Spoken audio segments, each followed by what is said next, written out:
Martin and Annie stood on the deck of their yacht, gazing into the darkening horizon of the Atlantic Ocean. Martin, a sailor since childhood, felt at home among the waves, while Annie, his fiancée, despite her deep-seated fear of open water, decided to overcome her anxiety for his sake. "We'll be fine, Annie," Martin said confidently, wrapping his arm around her shoulders. She nodded, but fear flickered in her eyes. They had heard recent rumors about sunken ships carrying radioactive materials in this area.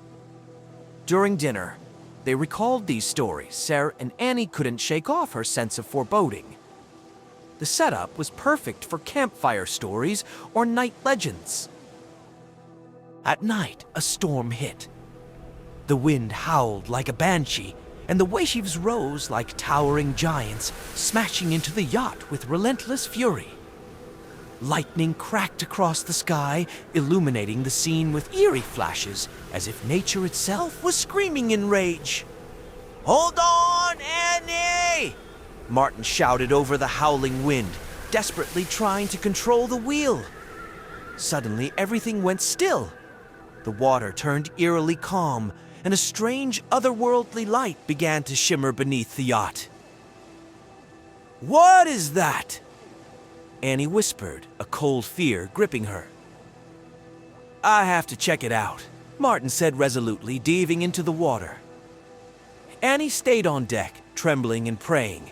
A few minutes later, she heard muffled screams. "Martin!" she cried out in desperation. The light under the water grew brighter.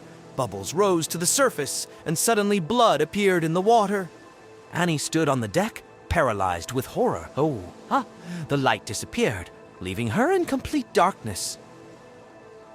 "Martin, please?"